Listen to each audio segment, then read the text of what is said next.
WashU is one of the most beautiful campuses in the country, almost like a hidden world inside the city. It's also one of the top universities in the U.S., and that shows in the architecture, in the people, and in the opportunities here. But what makes this place really interesting is the mix of people. You've got students from incredibly different backgrounds, some on full financial aid, first in their families to go to college, and others from wealthier families, private schools, very different upbringings. You feel that contrast, and sometimes that tension in everyday life here. But that's also what makes WashU powerful. It brings people together who might never cross paths otherwise. The divide on campus reflects the broader story of St. Louis, a city full of beauty, history, and deep inequalities, often right next to each other.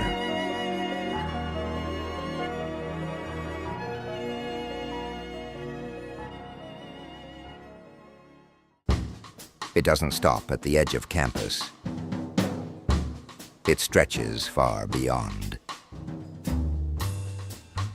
This is the Delmar Loop. It's vibrant, it's fun. It's where we come to eat, hang out, catch a show. But this place also sits right on the edge of something heavier. Something called the Delmar Divide. Here's the Delmar Loop. Colorful, loud, alive.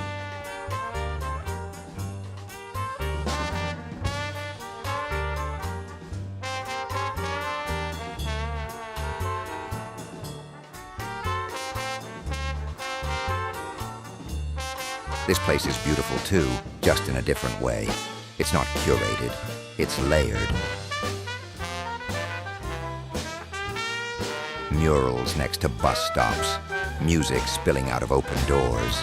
You've got vintage shops, international food, record stores.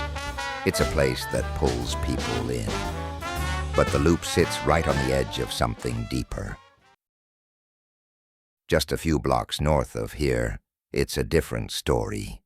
This stark contrast between socioeconomic classes is known as the Delmar Divide.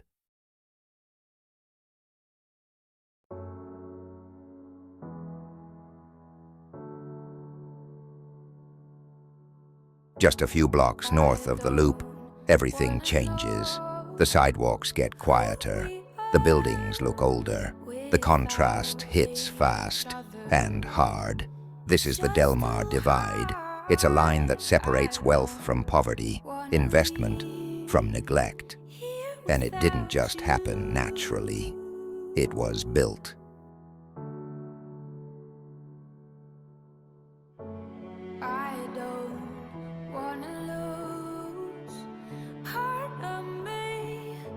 Back in the 1930s, banks and the government created maps that rated neighborhoods by how safe they were for investment.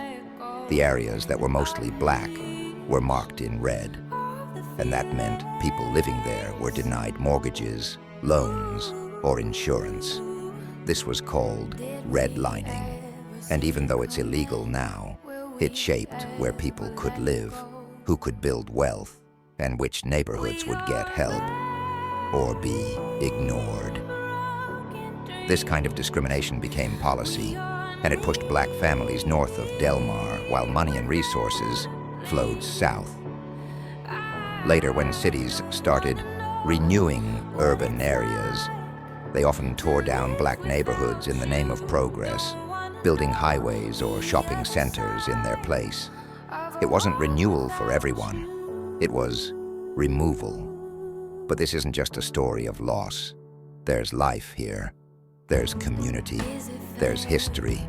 Even everyday places tell stories. These aren't just buildings. They're proof of what people built when the system gave them almost nothing. Institutions, like museums, schools, even universities, get to decide which stories are told and which are forgotten. In North St. Louis, the stories aren't always in textbooks or galleries. They're on street corners, in murals, in the cracks of the sidewalk. They're not gone, they're just not being shown. Here, history isn't behind glass. It's in the open, if you're willing to see it.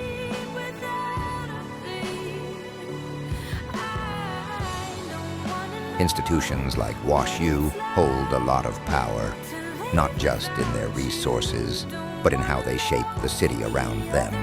With that comes responsibility. A place like this has the chance to give back, to invest in the community, and to help bridge the very divides it sits next to. And in many ways, it already has, through scholarships, local partnerships, and outreach. But there's always more to do.